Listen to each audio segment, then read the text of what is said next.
Vamos falar de futuro? Hoje sobre futuro da verdade. Acho que é um tema que está todo mundo comentando hoje em dia, questionando. É válido que se questione, mas acho que nunca foi tão abordado esse tema. O que é verdade, o que não é, o que é fake news, o que não é. Aliás, fake news como um tema novo. Então, eu vou começar a conversa diretamente hoje, porque eu sei que o assunto é longo. Meu nome é Augusto Carminati e hoje eu converso com o Gui Nali, meu amigo, que é editor, apresentador, jornalista, historiador, editor e apresentador do jornal da IPTV, da CBN, foi premiado pela CNN, enfim, tem aí muita bagagem para a gente conversar sobre isso. Tem né, um chãozinho, né, Augusto? É um chãozinho, um chãozão. Cara, obrigado, viu, pelo convite. É muito legal poder participar e falar sobre esse assunto, né, que faz parte do nosso cotidiano, a gente que trabalha com comunicação, com produção de conteúdo, ainda mais os rumos que a gente está vivendo, né, nesse contexto político e tudo mais. Prazerzaço estar aqui, obrigado pelo convite. Prazer é meu. E vamos começar, né, trocando essa ideia a respeito... Bom, futuro da verdade. A gente, antes de começar a conversa, já tinha falado que esse assunto é meio que infinito. Espinhudo também, sem dúvida. Ainda mais hoje em dia que, cara, tudo se questiona, né, em cima disso. O quanto a questão da verdade é que está movimentando a democracia, está movimentando... Né? Não só aqui no Brasil, não só falando do mais espinhudo dos temas que são as eleições brasileiras, mas no mundo, no geral, acho que isso vem sendo... Uma tônica, né?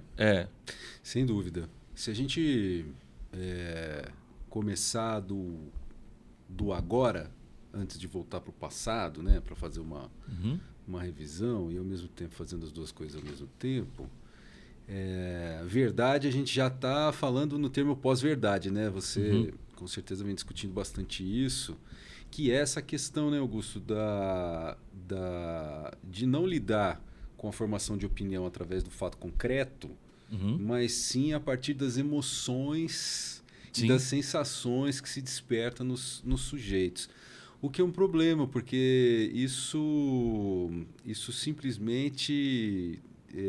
dessolidifica uma construção de tudo aquilo que a gente se baseou na vida. Por exemplo, do que a história se baseou para construir o seu olhar para o passado, com base em documentos, com base em fatos, com base em memórias, com base, não é, em questões concretas. Auditáveis. Exatamente. E eu fico...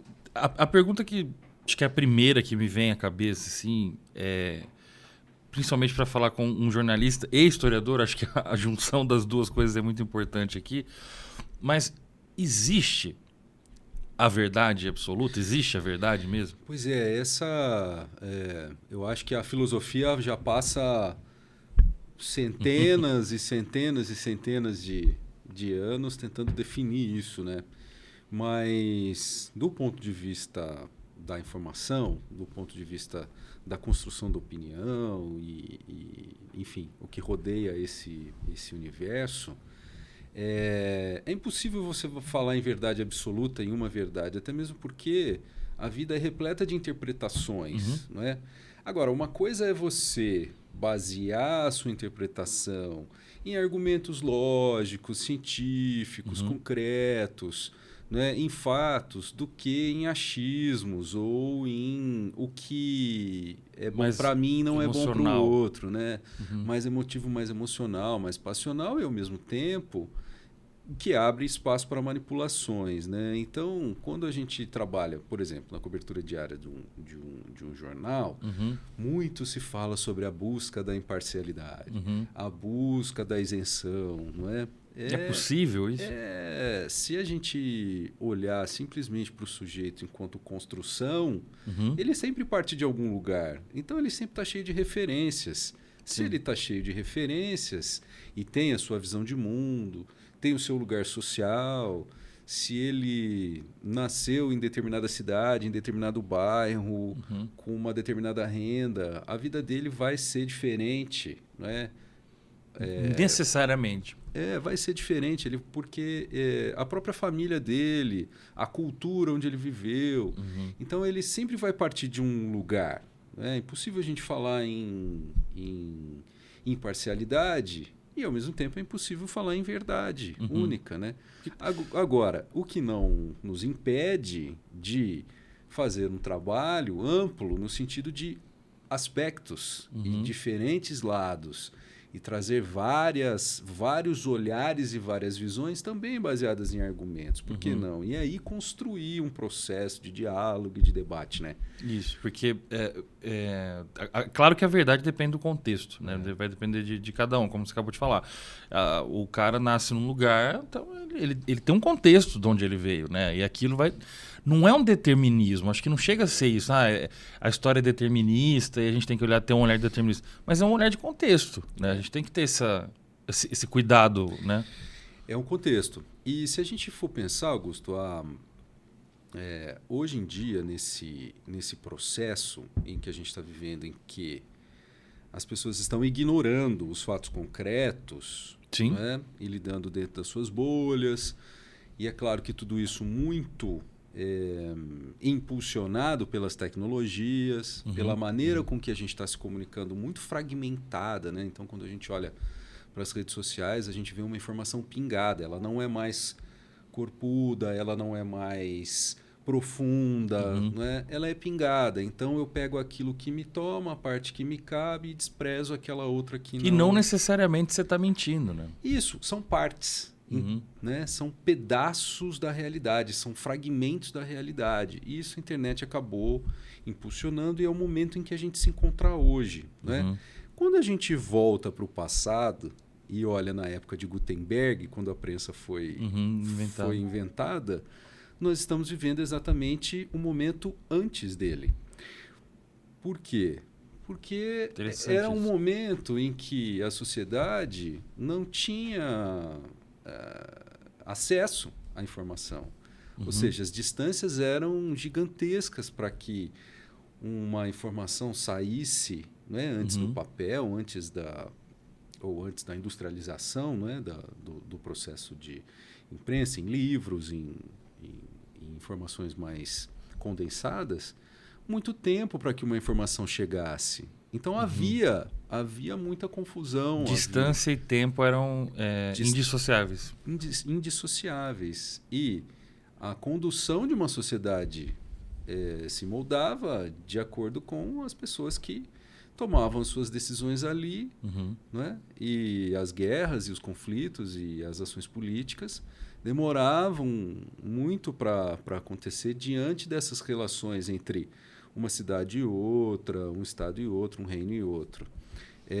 E hoje, quando a gente tem uma informação completamente fragmentada, né? É claro que isso é uma analogia, é claro que mas faz todo sentido. Difícil comparar, mas parece que a gente volta a essa época quando a gente toma a parte pelo todo, né, da informação. Ela chega tão rápido que sem checagem, sem aprofundamento, que é a mesma coisa como se ela estivesse demorando muito para chegar. Que é exatamente a mesma ideia da desinformação. A desinformação ela faz isso, não é? Caramba. Então, não tinha pensado por esse lado, faz muito sentido isso. É claro que são teorias, são ideias, né? Quando você vai... A história ela sempre atende o presente. O objetivo da história é atender o presente. Então, toda vez que você está num tempo e faz uma pergunta com aquela cabeça para o passado, ela vai te atender às suas demandas, nas suas angústias do tempo que você está vivendo. Há 100 anos, se eu fizesse uma mesma pergunta para o que aconteceu centenas de séculos atrás, a resposta seria outra, né? Mas quando a gente tenta estabelecer esse paralelo, eu acho que a mesma confusão que a gente está vivendo hoje se assemelha à Idade Feudal ou até antes disso. Inclusive, a gente vem discutindo terraplanismo, coisas que são exatamente feudais mesmo. Feudais e superadas há quantos séculos? E superadas pela ciência há quanto tempo? E aí é engraçado porque eu vejo muito isso, né? Você fala, mas a ciência já superou isso, né? E tem uma galera que fala, mas a ciência muda. A ciência está sempre em alteração também. Por que ela não pode voltar atrás? Ela não pode falar outra coisa? Por que você acredita na ciência? Cara, porque a ciência ela tem um meio fiscalizável de verdade, né? Metodológico. Metodológico. Exatamente, é o método que faz isso. E é o método que faz a informação circular de maneira factível, de maneira que é possível ser checada. Então, por exemplo, quando um professor, quando um cientista, quando um médico, ou enfim, quando um cientista social vai produzir uma teoria sobre alguma coisa, ele desenvolve um método. Métodos, a gente tem uma infinidade de cientistas que propuseram. Quantitativo, qualitativo.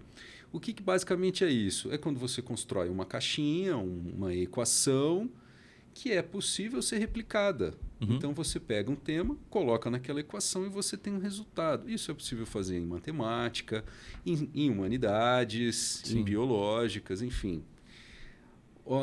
Trabalhar a informação é a mesma coisa.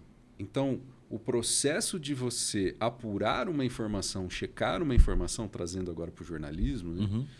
É exatamente isso que a gente faz. A gente tem método, a gente cumpre um rigor para que essa notícia ela possa, ao ser transmitida, possivelmente ser checada da mesma forma com que a reportagem fez pela pessoa que está lendo. Então, quando eu digo que estou falando sobre o futuro da verdade baseado numa teoria do Augusto, não é? E publico isso, as pessoas sabem onde achar o material que o Augusto já publicou, o que o Augusto já falou, para saber se o que ele falou é exatamente o que foi publicado. Sim. Então, percebe? É um método com rigor, não é? Com técnica. Né? Exatamente. Ele cria uma trilha, né? E tem uma outra coisa também que eu reparo. Além de tudo isso, tem também a questão de o nome da mídia ou do jornalista ou de quem quer que seja que esteja emitindo aquela informação, ele depende de quão verídico, fiscalizável, real, concreto, enfim, do quanto aquilo pode ser transmitido enquanto autoridade da verdade. Exato.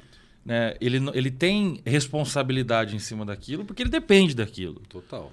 Não é o blog do revoltosos.com que não tem essa responsabilidade. A responsabilidade dele é deixar o povo louco. Mas é aí que você tocou no ponto-chave, né? Então, fazendo um retrospecto sobre o trabalho ou a evolução da mídia e, enfim, de quanto o jornalismo evoluiu e o quanto... E como chegamos aqui, né? O trabalho... Muito se criticou, principalmente depois dos anos 80, né? Principalmente com a turbinada da televisão, né? E do alcance dos veículos de comunicação de massa, a busca pela audiência. Né? Então, quanto mais eu produzisse um material chamativo, com imagens, com frases marcantes, manchetes impactantes, né? Mais eu conseguiria transformar isso em dinheiro. Ou seja, quanto mais audiência, mais eu atraía publicidade para o meu canal, ou para o meu jornal, enfim, para o meio que tínhamos. Ainda não tínhamos internet, né, nessa profusão. E mais eu tinha audiência e aceitação pública para isso. Então, como um modelo de negócio, isso se fortaleceu. Então, sensacionalismo surgiu, a espetacularização da informação, né? A exploração dos dramas alheios, enfim, tudo isso. Então, houve uma distorção gigantesca nesse processo. Olhando para o dia de hoje, o que mudou? Nossa. É uma pergunta ou você vai chegar lá? Porque... Vamos juntos aqui.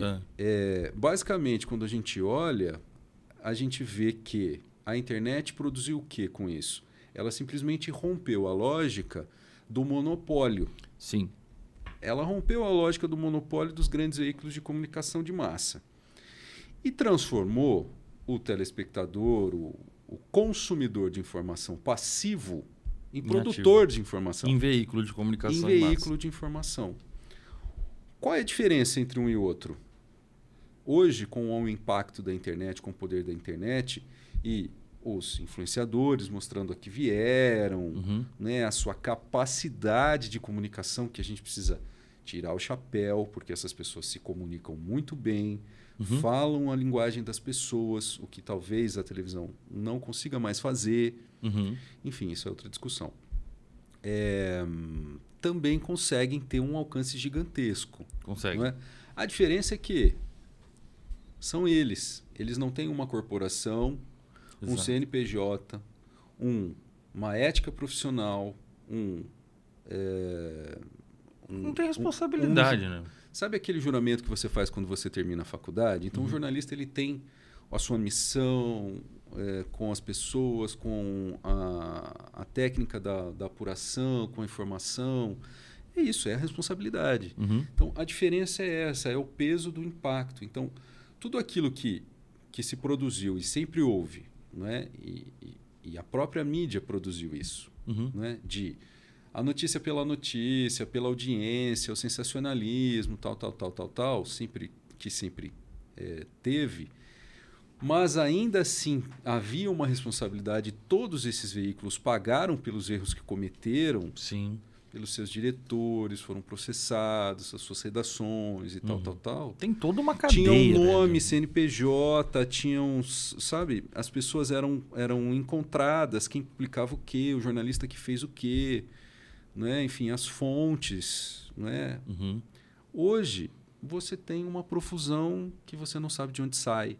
Sim. Da pessoa que produz, ela não tem essa ética profissional, ela não tem... Então, o que eu estou dizendo, um é melhor do que outro. Quem escreveu isso? Foi o Revoltado Revolts 23 @ não sei o quê. Num website que está alocado lá num outro país, na Indonésia. Né? Então, o caminho da informação, de você chegar até aquela pessoa, você às vezes não sabe nem quem é. Às vezes você não sabe nem de onde partiu. Né? Então... E às vezes não é uma pessoa. Né? Você não conglomerado, sabe... é um grupo que está se dedicando a isso. E o que eu estou dizendo? Você está dizendo então que a mídia tradicional é melhor do que a mídia... Não, não é isso que eu estou dizendo. Mas os pesos das responsabilidades mudaram e esse processo dessa fragmentação se tornou a busca unicamente pelo acesso, pela audiência, pelos cliques, pelos seguidores e a zero responsabilidade com o impacto que aquilo vai causar na sociedade. Então, hoje em dia, quando a gente vai publicar uma matéria no jornal, a gente pensa 15 mil vezes antes de colocar aquilo no ar. Pensando, isso é possível de ser checado? Isso é relevante para a sociedade? As peneiras, né? Os filtros e tudo mais. Isso é... Como a gente vai afetar a vida das pessoas ao divulgar essa informação? Mas também existe o filtro comercial.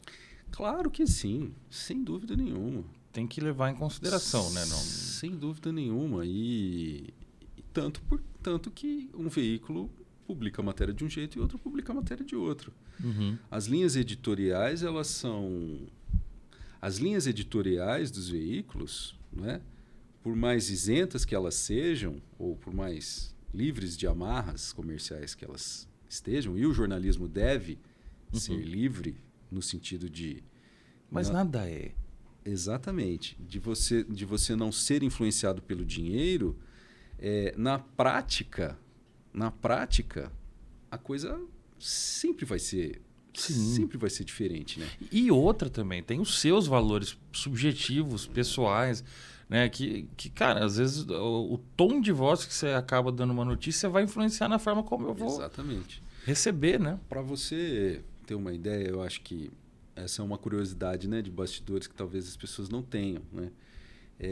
Eu sou jornalista de televisão há 15 anos. Há 15 anos, Augusto, eu faço sessões semanais com fonoaudióloga Para neutralizar. para eu desaparecer e a notícia aparecer. Porque são técnicas e técnicas e técnicas para que você consiga... E até hoje? Até hoje. Até hoje. Caramba. É um cuidado. Além dos cuidados básicos de voz, de linguagem corporal, postura, tal.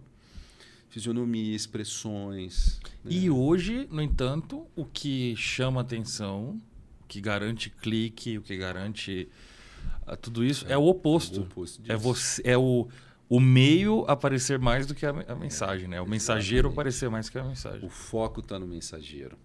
O foco está na forma como espalhafatoso você é, ou quanto né, você consegue chamar a atenção. E, de novo, né, não é uma crítica a isso. Exato, exatamente. Mas jornalismo, informação, de tudo isso que a gente está falando de verdade, né, dos cuidados com a informação e tudo mais, não pode ser confundido com micagem, não pode ser confundido com... Né? É uma linha tênue entre a informação e entretenimento. Elas podem se misturar? Claro que podem, devem se misturar.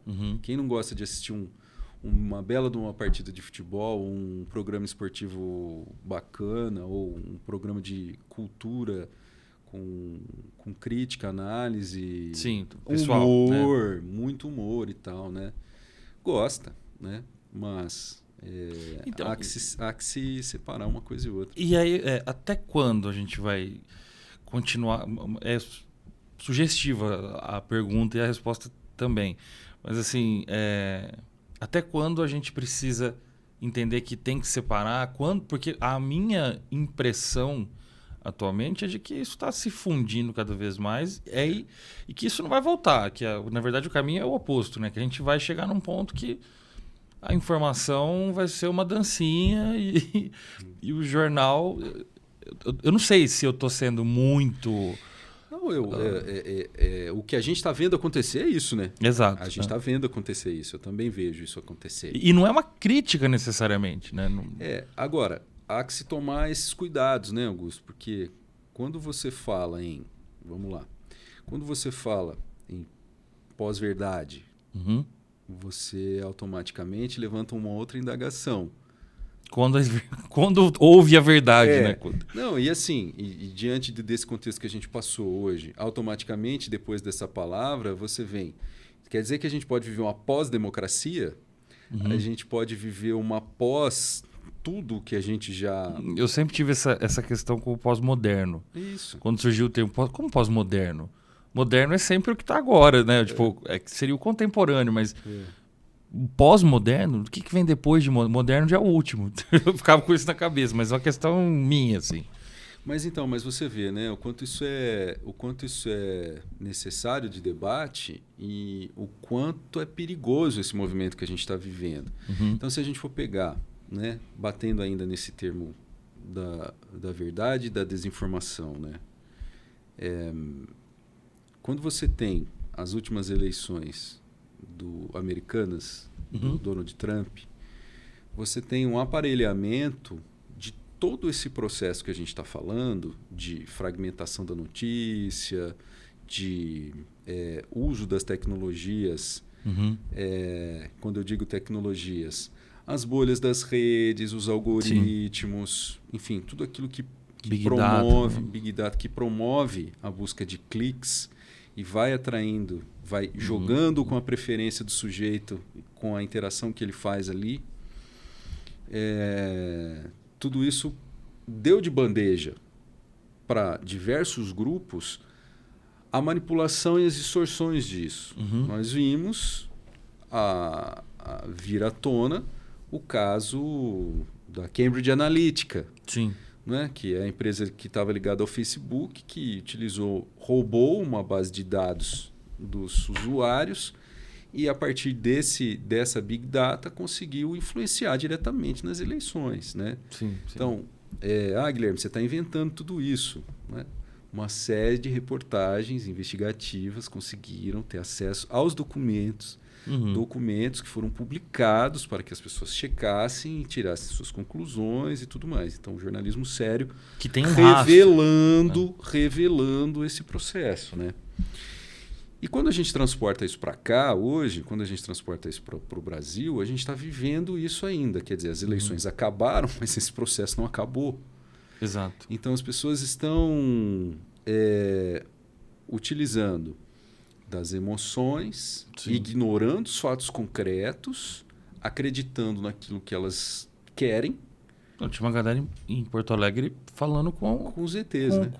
Que nem o suposto ET, com alguma luz que tinha no céu. Pois é, para você ver o risco que a gente está vivendo. Se fosse com o ET mesmo, eu também ia tentar alguma coisa. Vem cá, né? Tenta dar uma luz pra gente, pelo menos. Mas né? não, era com alguma coisa piscou no céu, é a salvação. Então, exatamente. Qual é o medo? O medo é que o ser humano, né? E eu tenho certeza que isso está restrito a um grupo muito pequeno, viu, Augusto? Essa é uma impressão minha, tá? Mas eu imagino, a sensação que a gente tem é que isso esteja restrito. Eu também tenho essa impressão, mas grupos pequenos já fizeram muito estrago. Exato. E principalmente quando a gente vê uma ascensão desses grupos pequenos, retomando questões também que já foram superadas até então, né? Superadas pela sociedade, que são crimes humanitários. Então, a volta do fascismo, a apologia ao nazismo. Né? Então, eu não estou falando de ideologia, você está partindo para um lado, partindo para o outro, você está falando de ideologia política, não. Eu estou falando de crime. Estou falando de crime contra a humanidade. Eu estou falando de momentos terríveis que a humanidade passou e que essas manipulações, distorções e desinformação estão fazendo a gente revisar. O ser humano está revisando essas coisas, não é? E você tocou num ponto interessante que você está falando isso porque é ideologia. Mas você está questionando isso também por ideologia.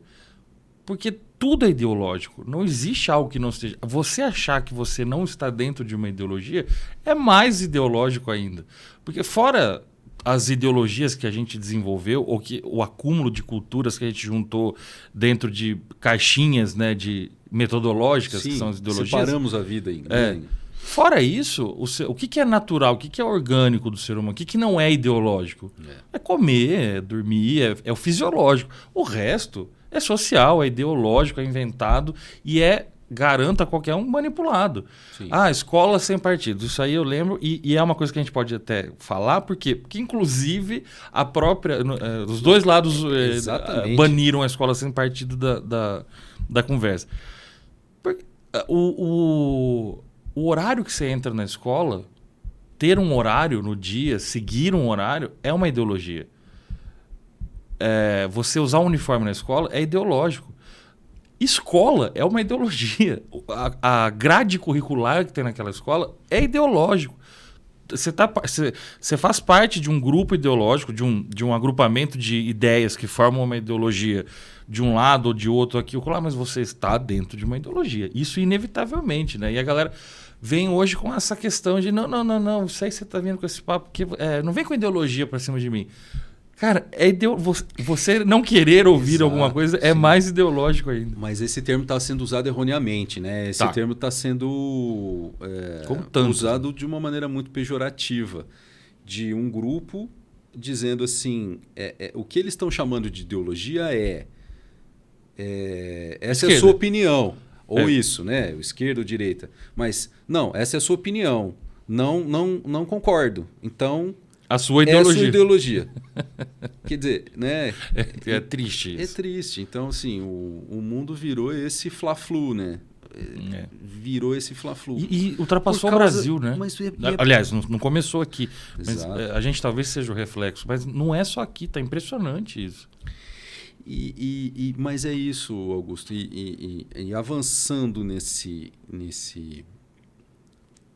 reflexões sobre a questão da verdade, quando o sujeito passa a consumir só aquilo que lhe agrada, quando o sujeito passa, né, a a olhar apenas para as coisas que estão dentro dele, enfim, que correspondem com o que ele imagina que a vida deveria ser, o que ele acredita que deveria ser, a gente diminui a diversidade. A gente diminui a nossa paciência, a gente diminui a nossa capacidade de se relacionar com o diferente. Então a gente passou centenas de anos construindo uma ideia de liberdade, e aí o grande marco dela é a própria Revolução Francesa, e essa construção que culminou nas práticas religiosas, nas práticas, nas orientações diversas em relação à vida, nas opiniões políticas, culturais e tudo mais, enfim, na liberdade do sujeito, está sendo tomada a palavra liberdade exatamente sendo manipulada e tendo o seu sentido... Sendo manipulada ideologicamente. Ideologicamente, tendo seu sentido invertido. Então, estou lutando pela minha liberdade de expressão em defender a existência de um partido nazista. Não, meu amigo, isso não é liberdade Monark, beleza? de expressão, não é? Isso é um crime que você está cometendo. Então, a ideia, conceitos que são, que eu estou dizendo, conceitos que são a base da nossa vida hoje, como a gente se entende hoje, e que isso sim é uma quebra de paradigma em relação ao feudalismo. Sim. Quando a gente olha, a gente está colocando em xeque. Mas agora eu vou esqueci o nome. Faz o quê? Um mês, se fizer mais ou menos. A moça na Jovem Pan estava falando que a Idade Média era a melhor época. Não sei se chegou a ver isso. Não vi. Ela falando assim, gente, mas quem falou que a Idade Média foi ruim? Eu torço para que volte, porque não sei o quê. Então... Mas foi bom para quem? Ela falou, não, era muito bom. Essa ideia de que a Idade Média foi ruim é a invenção do iluminismo que veio pôr isso na tua cabeça Pois é. Da onde que tirou isso, né? Cara, eu sei da onde. Do Olavo de Carvalho, dessa galera aí. Mas a questão é, por que a gente chegou nesse momento que duas coisas me chamam muita atenção. A gente chegou num momento de verdade. Primeiro, essa dúvida se, né, pós-verdade, mas então quando houve a verdade? Quando foi a era da verdade? Se agora é da pós, né?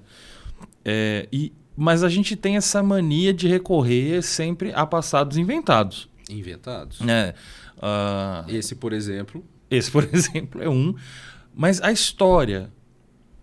E eu vou te fazer essa pergunta porque eu sempre escuto isso com relação ao futurismo, nas artes, como a gente estuda esse tipo de tema, e as pessoas falam, tá, mas futuro é uma invenção. Eu falo, mas o passado, até que ponto ele também não é? É que, claro, ele tem essa diferença de ser verificável em várias coisas. Mas é ótima a sua pergunta, Augusto, porque a história, quando ela se concretiza como ciência, ela vem dentro daquela visão positivista. Então, sim. A história só é história... Porque antes qual que é a matéria-prima da história? É a memória. Né? Então, ao longo das civilizações, os povos se perpetuavam as suas tradições via oralidade. Né? Cantando, tal. Então, as suas tradições elas são memórias. A memória do Augusto e do filho do Augusto? Não. Memórias coletivas. Memórias que compõem uma coletividade, que dizem respeito, significado, símbolo e tudo mais para aquela cultura. E se perpetua. A história enquanto ciência vem a partir do momento em que ela olha para os registros. Então, o Código de Hammurabi é o primeiro registro concreto de uma legislação, né, da sociedade como a gente entende hoje. Então, são registros concretos que ela toma para se basear e tirar a sua interpretação sobre aquele momento histórico, sobre o passado. O positivismo ele veio e disse, é só isso, o papel do historiador tem que revelar esses documentos, não é? E com base em documentos trazer Mas os documentos também são... E aí teve um movimento na França que se chama Nova História, Uhum. né? Da Escola dos Análises. Legoff, Brodel, o que eles falaram? Ué, mas esses documentos, por que são tão válidos desse jeito? Por que essas fontes documentais elas são a verdade histórica? Uhum. Por que só o que está lá no documento expedido pelo rei, que ele assinou, né? Ou a carta de um senhor feudal, Sim. não é? Dizendo que aquela gleba Sei lá, né? Um senador romano que... do servil tal, bababá, ou os documentos, enfim. Por que só esses? Por que uma carta que foi trocada entre o senador e a amante é menos importante? É menos importante, né? Por que eu tenho que olhar só pelo lado dos vencedores e não pelo lado dos vencidos? Então, esse olhar mudou o processo histórico. Foi quando, por exemplo, isso possibilitou os povos que foram colonizados passarem a contar a sua história por meio do seu próprio pé, por meio do seu próprio olhar, né? Então, quando hoje a gente fala sobre história da África, né? E quando hoje a gente tem uma política, por exemplo, brasileira, que é super recente, de introduzir na grade curricular a história dos povos africanos, das matrizes africanas, na educação básica, a gente deve a essa mudança de olhar. Então, o que eu estou dizendo? Sim, é uma interpretação, porque se eu posso mudar a minha referência de fonte, a história, sim, é uma interpretação do presente em relação ao momento histórico. A diferença é que não é achismo. Ainda assim, não é achismo. Parte de fontes verificáveis. É a aplicação de um método para que você construa não a história de um sujeito, né? Mas a história de uma cultura, a história de um país, a história de um povo. Mesmo que seja a história de uma cidade. Percebe que isso possibilita você a trazer hiperlocalidades. Então, eu tenho a microhistória, a história regional, a história... E que, às vezes, ela destoa do contexto um pouco, mas, né, tá ali dentro. E eu todo ano eu tenho uma encanação que eu não sei explicar, eu gosto de história antiga. Eu gosto de história do Brasil, eu gosto de história toda. Então, sai coisa de história, eu leio, eu procuro. Eu não sou historiador, mas sou uma pessoa fuçada. E aí eu vou atrás de ler tudo. Mas eu falo, cara, eu preciso ler coisas outras. Porque todo ano eu procuro algum livro, uma obra, alguma coisa de Império Romano, de coisa. Eu falo, cara, vai atrás de outra coisa. Isso aqui você já leu muito. Mas eu não consigo. Sai uma coisa nova, eu sou assim também. Eu vou atrás. E aí eu li um recente muito bom, que tinha uma parte que eu fiquei pensando muito nisso, que a autora falava assim, a gente se baseia para falar isso deste personagem romano em textos que são o cara é de 40 a.C. E a gente se baseia em textos sobre ele de 300 depois de Cristo, 700 depois de Cristo, 1400 depois de Cristo, de hoje, de interpretação em cima da interpretação e coisas assim, tipo, olha, nesse momento ele devia estar muito nervoso. Como você sabe que ele devia estar muito... Tá, beleza, ele, sei lá, perdeu a esposa. O cara podia estar numa depressão, sei lá. Eu só sei que qualquer interpretação de sentimento, né, dentro da história, e isso é importantíssimo. Então, mas olha só que é muito legal isso, porque quando você muda o olhar das fontes, você consegue construir, por exemplo, a história das mentalidades. Então, com a história das mentalidades, quer dizer, qual era o pensamento dominante antagônico de um grupo em relação a um determinado tema, né? Qual era a sensação e quais eram as angústias, né? Algo mais psicológico. Você consegue também extrair, só que É especulado. Percebe? Não, mas você, através de um método e através de abundância de fontes, Se aproxima. você consegue tentar estabelecer um... E pelo contexto, né? E pelo contexto histórico, né? Então vamos dar um exemplo. A gente acabou de perder um grande ícone da música, que foi o Erasmo Carlos, né? Morreu agora. E, aliás, uma perda gigantesca para a música brasileira. E sem chance próxima de algum tipo de substituição, né, histórica. Se a gente voltar para a época da Jovem Guarda, a gente tinha uma sensação. Se você comparar a nossa juventude com a juventude da Jovem Guarda, né, a gente tem uma mudança de sensações. As angústias dos adolescentes, as preocupações. Né? Então, a partir do contexto histórico e aplicando, por exemplo, as mudanças tecnológicas, a indústria cultural, como isso se difundia, né? Quais eram os temas, você consegue tentar se aproximar, estabelecer um parâmetro, né? Então, por exemplo, quando o Tremendão aparecia na TV cantando e tudo mais, né? Manter a minha fama de mal e tal, quer dizer, aquilo que ele cantava, hoje é o oposto, né?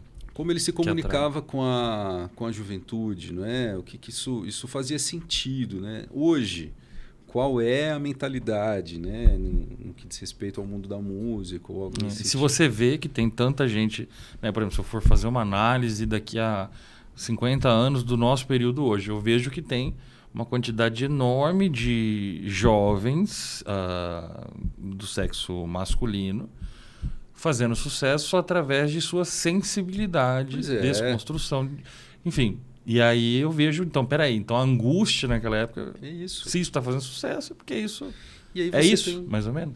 E aí você tem um contexto e uma conjuntura que falam também, né? Então, a diversidade sexual, a liberdade de você se identificar como você quer. Quer dizer, não estou dizendo que isso é fácil, não estou dizendo que isso esteja dado hoje, porque é um processo. Mas hoje está... É diferente da época dele. Da época dele. Né? Quer dizer, que isso era... Ainda é hoje, né? Visto como, enfim... crime e tabu por muita gente, mas... Não era tanto em Roma. Para ver como que a história muda. Né? Mas assim, eu acho... A gente ficar nessa tecla da história é uma coisa muito importante para chegar na verdade, porque eu não sei se ainda mas por muito tempo a verdade histórica, ou o termo a verdade histórica, é usado como o quesito final, como, né, o que dá... Olha, isso é a chancela última de falar isso aqui é verdade, porque isso é uma verdade histórica. E geralmente, né, os grupos que falam esse tipo, que utilizam esse termo, ou que vêm com isso como a sua forma de chancelar alguma coisa, é usado meio que como um cala-boca, né? Então, assim, por que eu não posso fazer isso? Por que não? Por que não? Porque sempre foi assim. Peraí, sempre é muito tempo. Sempre foi assim o quê? Não, menino veste azul e menina veste rosa. Sempre foi assim. Sempre foi assim. Desde o que é sempre? Não, sempre que eu sei, que eu me lembro. Meu avô era assim, beleza. Então, até o sempre é bem curto, né? Porque a gente tem um monte de sociedade aí e cor muda, enfim, né? Hoje está acontecendo... Tem sociedades diferentes, com visões diferentes sobre a relação com as cores, enfim. Então, geralmente, esse termo, a verdade histórica, a final, né, aquele que vem como o último prego ali para determinar o que é verdade, o que é usado por grupos, qualquer que seja lado, qualquer que seja ideologia, mas usado por grupos que precisam criar uma verdade histórica. Porque a verdade final... Cara, não vai existir. Pois é, mas percebe que é um termo que é erroneamente usado também? Porque o que é verdade histórica? É aquilo que era o que os documentos traziam em relação àquela época. Não Há um recorte. Há um período. Então, que a sociedade era feudal, que havia um paradigma feudal naquela época, em que havia uma relação de servidão, de vassalagem. Uhum. Desculpa, Augusto. Imagina.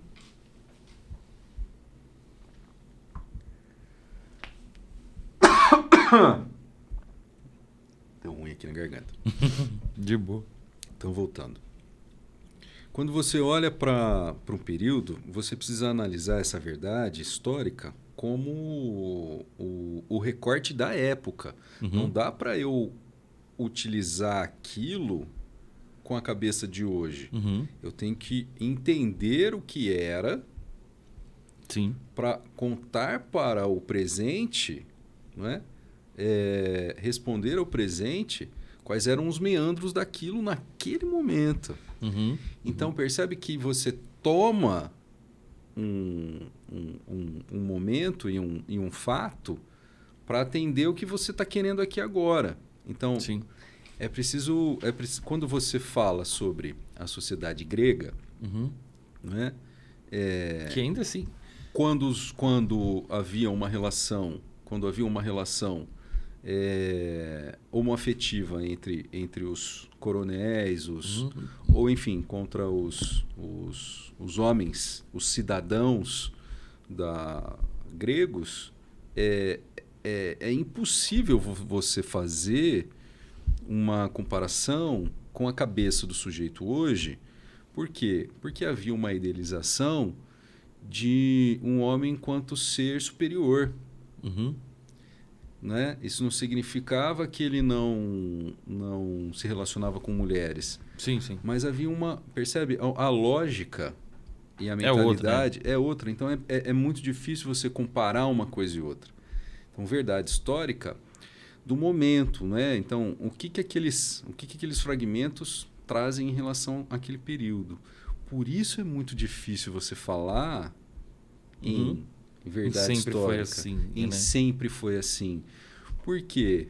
Porque o homem se movimenta ao longo do tempo. O homem se transforma ao longo do tempo. A sociedade muda ao longo do tempo. E não tem Os paradigmas mudaram. Então, não sempre foi assim. Sempre mudou. É o contrário. A única coisa que sempre foi assim é a mudança. Exato. Mas porque assim, não dá para saber quando a gente entrou nesse sempre foi assim de cada um. Porque essa coisa etapista também... É que isso é uma forma de você determinar o que você quer. É uma forma de você impor também uma determinada visão, né? Não, é assim porque eu quero, né? Ou quando a gente era criança, o pai falava isso. Quando não tinha mais argumento. Não tinha mais argumento. Cala a boca e acabou. Porque eu quero. Então, mas aí é que é o perigo da coisa. Porque a hora que você transporta isso para um governo totalitário...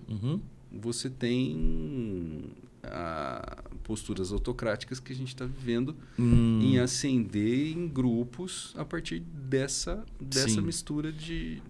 E aí vem o questionamento sobre até que ponto eu posso ou eu devo cercear algumas liberdades para garantir outras. Ou para garantir outros valores, como a democracia, por exemplo. Então... Aí é que tá. Um país ele precisa saber que banda que ele quer tocar. Né? Olhando para esse aspecto, porque o Brasil passou, olhando para o Brasil, né? Passou por momentos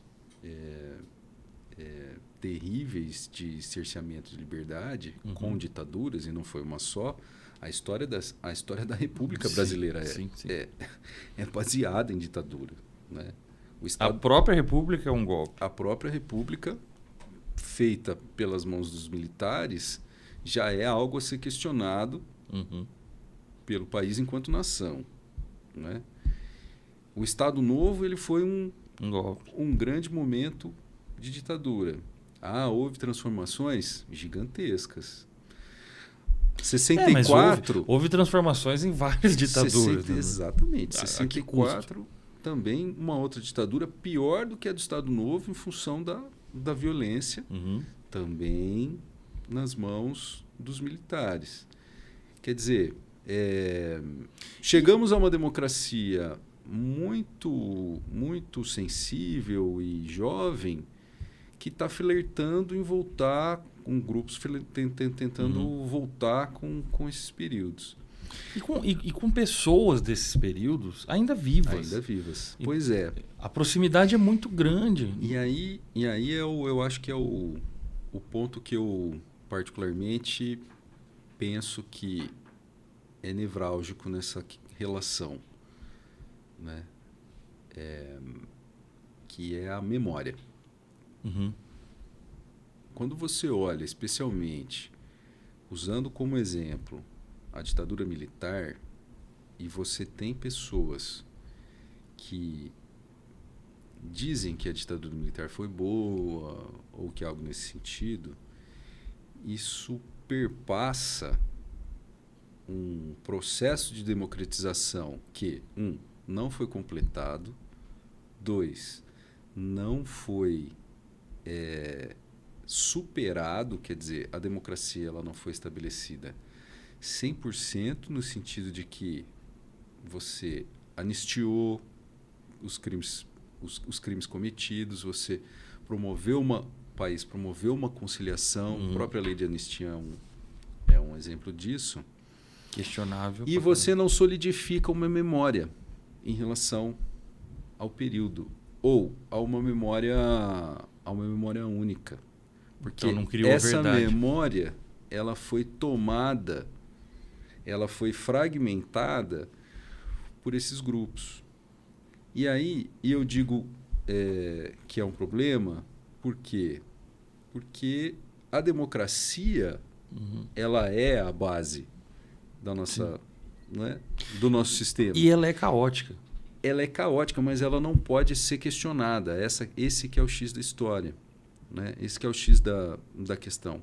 Porque se a gente fragiliza a democracia e começa a duvidar dela, utilizando essa falta de memória, utilizando esses processos de silenciamento, utilizando esses processos de fragmentação para colocá-la em xeque, exaltando um período que foi, em tese, superado, né? Que a gente vê nitidamente que não foi. Não foi.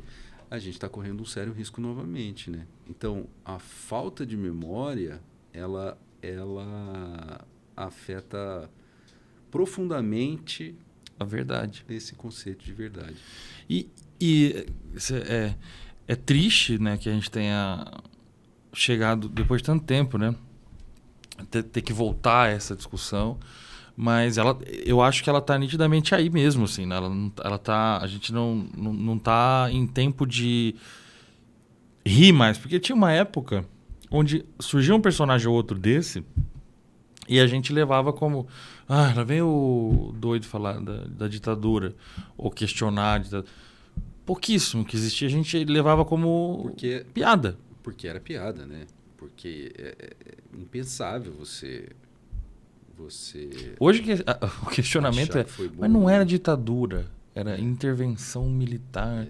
E assim, o que eu escuto muito, e às vezes eu tento, quer dizer, eu já passei dessa fase, não consigo mais hoje, mas por um tempinho eu tentei ainda. Me explica, por que você tem esse argumento? Eu não consigo.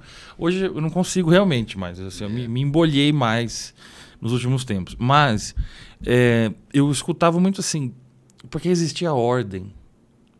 E hoje é uma bagunça. Há uma bagunça, mas democracia é caos. Mas olha só que interessante, Augusto. Por que isso foi implantado e parece que está implantado como um chip na cabeça das pessoas? E por que eu digo que isso é uma memória frágil? Porque a ditadura ela foi forjada em cima de uma ideia maniqueísta de bem e mal. De bem e mal, de que o país iria ser consumido por comunistas. Então, isso foi pintado como um monstro. Sim. Que nunca existiu.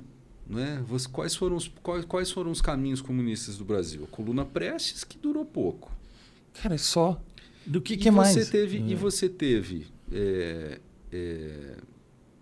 um pouco antes disso no governo Vargas. Aliás, o governo Vargas Não, flertou. Ele aparelhou o equipamento o DOPS, por exemplo, foi criado no Vargas, no governo Vargas. E o DIP, que é o Departamento de Imprensa e Propaganda, foi criado para cercear as manifestações que vinham dos anarquistas, né, dos imigrantes italianos que traziam, todo esse aparelhamento, essa ferramentalhada toda que se usou aí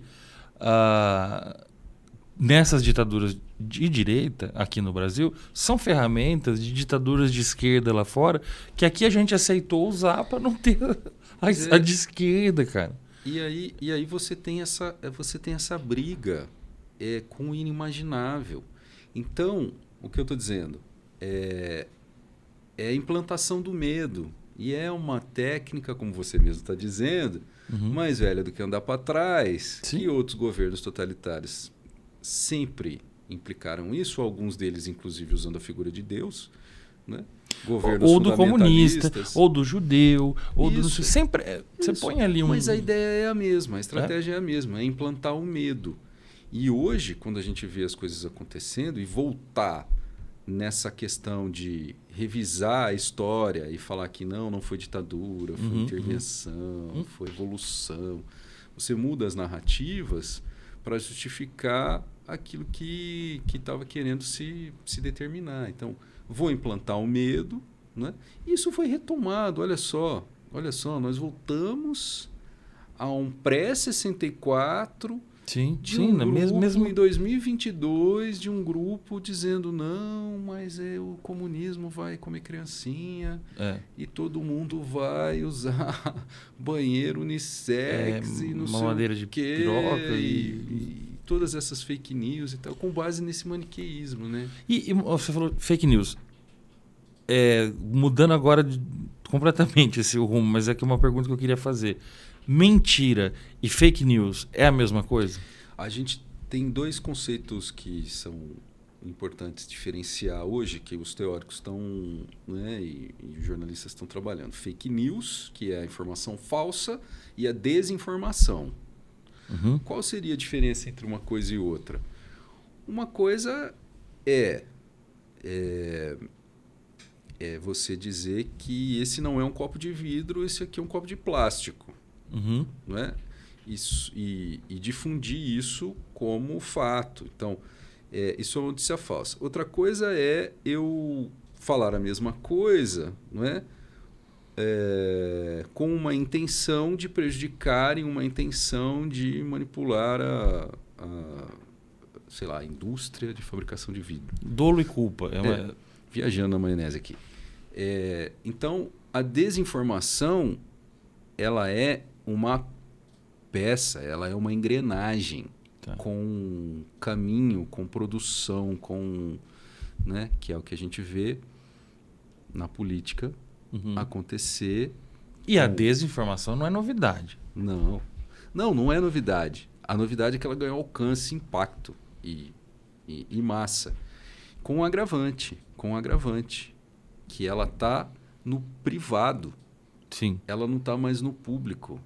Ela age no privado para depois vir a público nessas catarses, nessas confusões. Tanto que a gente viu uma galera toda munida de informações, de desinformações, que a gente, inclusive, não via onde isso estava circulando. Porque estava no privado, estava em grupos. E, de repente, isso eclode organizadíssimo por aí. Impressionante. E organizado, assim, nível seita. Exatamente. Cara, e eu achava, isso acabou com o Jim Jones, acabou na década de 80, isso, de volta, uma seita de 50 milhões. Assim. Então, isso é orquestrado. Então, a desinformação ela é orquestrada, então é criada. Então, são as deepfakes, né, já para ir no uso da tecnologia e, quer dizer, há um propósito de manipulação, né? Mas no Brasil... Fake news também tangencia isso, né? Mas o que tem se diferenciado em relação a uma coisa e outra é em relação ao impacto e ao alcance de como ela desenvolve, né? Mas no Brasil, você não repara assim que Você falou da deepfake, dessas tecnologias todas a favor. Mesmo a Big Data, toda essa grande tecnologia, esse hard science enorme que existe para a desinformação, né, que a gente vê. Mas no Brasil não te dá uma impressão de que é muito mais simples do que isso, que é muito mais fácil. Estou falando uma impressão minha de topo da cabeça, assim. Que são mentiras que não precisam de tecnologia nenhuma, é de um nível infantiloide muito mais simplório mesmo. É uma foto que eu lanço, cara, de uma imagem de um banheiro unissex. Sei lá, eu tirei a foto de um banheiro unissex num ônibus. Aí eu ponho lá e falo, vai ser obrigatório para todo mundo. Eu não precisei de tecnologia nenhuma. Mas, o Augusto, isso mostra um Brasil que estava adormecido, um Brasil que estava escondido. O que eu penso sobre tudo isso? Esse nível de conservadorismo, né, político do brasileiro, ele estava quieto, ele não se manifestava dessa maneira. Tudo isso fez emergir aquilo que já existia na cabeça do brasileiro, aquilo que já estava dentro do peito do brasileiro, né? De alguns brasileiros, né? Claro. Mas alguns consideravelmente. Pois é, e que autorizou, esse movimento todo autorizou essas pessoas a bater panela. Empoderou, né? Para falar, para promover, não é, pensamentos que não são liberdade de expressão, como a gente estava falando, que são criminosos, que são golpistas, que são, não é, antidemocráticos. Isso revela, só para concluir, os abismos sociais que o país tem. Demais. Eu acho que olhar pelo aspecto social mostra muito e diz muito sobre de que brasileiro nós estamos falando, de que Brasil nós estamos falando, né? E até mesmo porque você tem perfis muito claros, né? Sim. Desses grupos políticos, né? A estatística Guilherme, você está falando que é só esse que vota naquele ou vice-versa? Não, é claro que as coisas estão que tem gente, mas quando você coloca na régua e se você fizer uma pesquisa metrificada com indicadores, você vai ter um perfil muito claro, né? E o que me amedronta, o que me assusta, porque não dá para você imaginar um Brasil, e aí eu acho que é a grande catarse mental das pessoas que não sabem onde elas vivem, não enxergam o país onde elas vivem, é achar que a vida delas gira em torno daquela bolha, daquele bairro que tem a padaria na esquina, que você tem o seu carro de R$100 mil, que você tem o seu filho na escola particular bilíngue. E achar que você é rico por isso também, inclusive. Isso, e você simplesmente ignorar a vida das pessoas que não tem nem privada, né? E tem uma questão que eu fico pensando muito a respeito de fake news, essas coisas, porque inevitavelmente a gente vai ter que discutir isso em várias camadas. Então isso vai ter que ser legislado, isso vai ter que, mais do que já é. A gente vai chegar nesse ponto, porque quando a gente fala de liberdade de expressão, ela é um direito que a gente conquistou, né? A sociedade conquistou liberdade de expressão.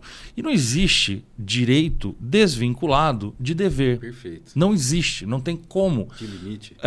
Todo direito exige, mesmo o direito à vida. Sim. Você pode perder esse direito caso você ameace a vida de alguém e essa pessoa tem o direito de te matar.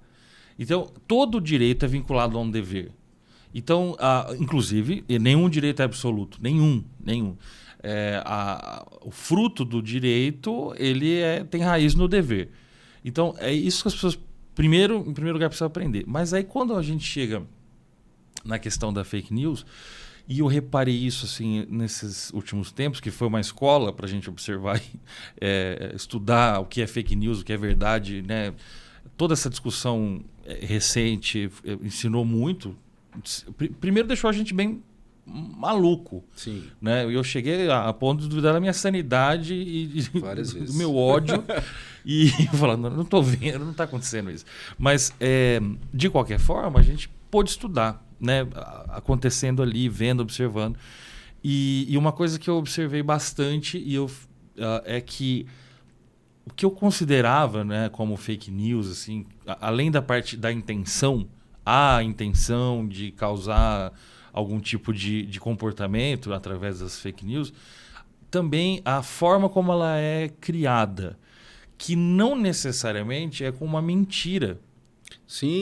Ela é com um conjunto de meias verdades. Isso, fragmentos de verdade. Fragmentos de verdade ali que se juntam numa composição né, global ali, que eu crio um caminho que se você para 5 minutos e fala, não, peraí, qual que é o propósito desse ponto, desse ponto, desse ponto? No todo, aquilo vai que você não na porteira fechada você vê, tá, beleza, passa.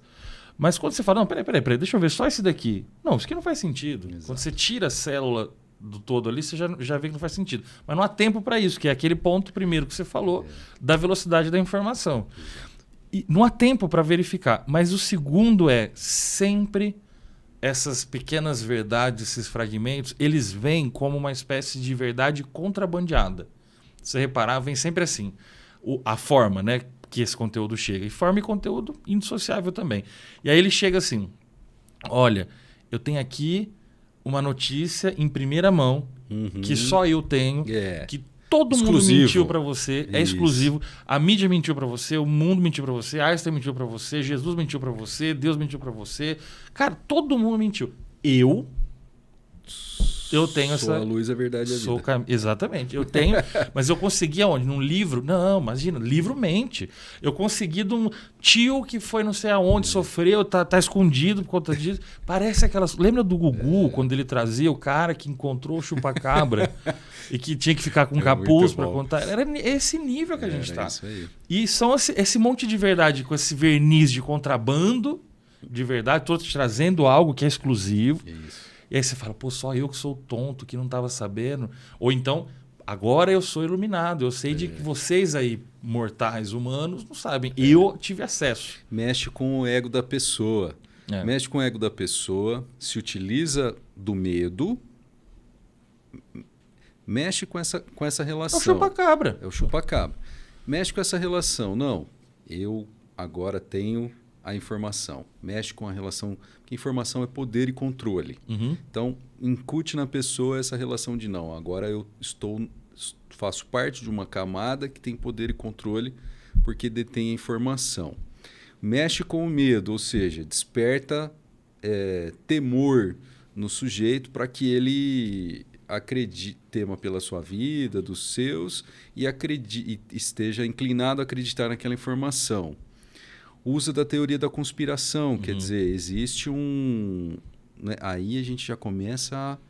Aí vai juntando uma teia, né? Vai juntando uma teia. E aí a gente começa a ficar temeroso porque é a teoria da conspiração que vai mexer com o psicológico das pessoas e provocar essa frenesi, provocar essa catarse, né? Então, o mundo vai se abrir, os aliens vão nos abduzir. E quem te falou? Aí são sempre meios... escusos, assim, né? Não posso te falar. É a Carla Zambelli que foi para os Estados Unidos, que diz que está juntando provas. Ela está lá para isso. Não é que ela está fugindo da polícia. É sempre uma teoria da conspiração, percebe? É sempre uma coisa que estão fazendo. E aí aguarde tantas horas. Isso. E o fato concreto nunca vem. Nunca vem. É igual aquela história daqueles caras que se passam por pessoas e não são. O cara começa a falar com uma pessoa na internet, ter um relacionamento virtual, mas a pessoa nunca mostra a foto dela, fala que é mas na verdade vai ver não é. Você tá achando que você tá falando com uma menina de 28, na verdade é o seu aí a pessoa Alcebiades, 43. Aí a pessoa vai te enganando, que é exatamente a estratégia que os golpistas usam para fraudar nossos dados, para roubar as nossas... Porque aí ele já ganhou o tempo. Já ganhou. Então você percebe, não tem outra coisa a não ser pensar que isso é uma cilada, Bino. Isso...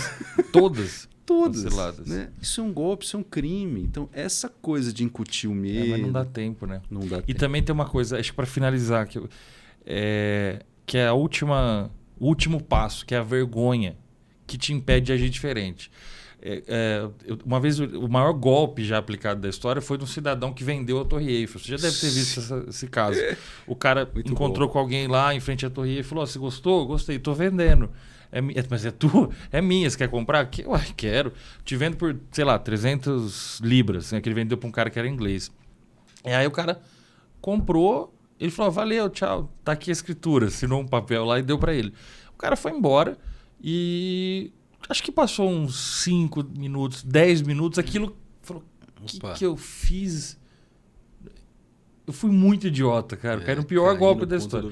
E aí o cara não deu queixa. Ele contou depois de velhinho para alguém da família, mas ele não deu queixa na hora. De vergonha. Eu acho que você vai chegando num ponto que você vai entrando tanto na história que tem um point of no turning back, sabe? Tipo, você não tem como voltar mais. Igual quando você... Guerras são assim, né? O cara começa uma guerra, morre um monte de gente e ele vê que não vai dar para ganhar, mas ele tem que continuar, porque ele não pode falar que quem morreu ali no começo morreu em vão, que ele já podia ter previsto desde sempre. A história mostra diversas guerras, né? A própria guerra do Vietnã, né? Diversas provas. Ele insiste naquilo, né? Mas é o processo, né? Tanto que agora, recentemente, a gente já viu, inclusive, nesses grupos, né? Nesses grupos aí de extrema direita, sendo trollados, Augusto. Trollados. Dr. Jelim Rabei, o general Benjamin Arrola. O general Benjamin Arrola. Pois é. Cara, assim, infantil. É infantil para não você ver. Não precisa de deepfake, não precisa de nada, cara. Mas assim, o nível de acreditar naquilo que as nível pessoas de Jones. querem. Exato. Nível de Jones, cara. As pessoas querem acreditar naquilo que elas querem e acabou. E isso, para mim, é muito temeroso. Agora, para fechar essa questão, né? Ainda assim, são pequenos grupos. Quando a gente fala em minorias, a gente não está diminuindo o impacto e o poder de revolução que elas têm, né? Mas tem algumas coisas que fazem parte do sujeito. Eu acho que a gente tem que, né, quando a gente fala de verdade, é difícil a gente falar nesse termo, mas tem coisas que são inerentes ao sujeito. Então, a sociedade, imagino e torço para que não vai deixar de mão beijada ver a sua democracia cerceada, não vai deixar, né, esses realmente espero. transtornos coletivos serem a maioria, sem pensamento crítico. Então, temos a ciência, temos a imprensa responsável, temos pessoas especializadas. E as instituições. Né? E as instituições. Acho que é importante. O que define a democracia. Exatamente, né? Que apesar de que estão sendo descredibilizadas intencionalmente há muito tempo, mas isso é um voltar de olhos também para a necessidade de reforçar as suas, né, prerrogativas. Sim. Tenho críticas a um monte das instituições, Então, até claro, tem. Hoje, eu vou criticar? Não vou, cara. Hoje eu não vou. Não dá, porque elas estão num momento delicadíssimo, assim, de... Mas também a gente já entraria numa outra conversa. Longa, talvez até mais longa. Mas então, gente, eu acho que poderia continuar aqui o assunto. Eu tive a sorte até hoje, de todos os episódios do Zedcast, de ter assuntos que são infinitos. Né? A gente fala de futuro. Dá pra gente falar de ponto de vista. Futuro da verdade. A gente falou de passado da verdade, falou de presente da verdade. E assim, não termina, né? Eu acho que essa discussão daqui 10 anos vai existir com outras formas. Exatamente. De, né?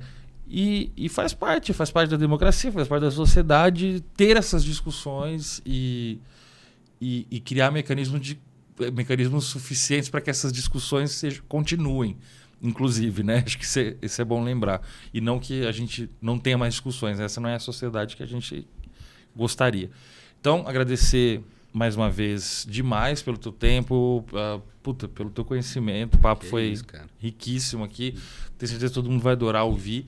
E a você que está escutando o Zedcast ou que está assistindo a gente, e quiser saber mais sobre a Zite é uma comunidade de estudos de futuro, ou uma comunidade que estuda principalmente o presente, para a partir daí fazer composições possíveis de cenários futuros ou de cenários preferíveis, né, de futuros preferíveis, mas sempre coletivos e o máximo de plurais o possível.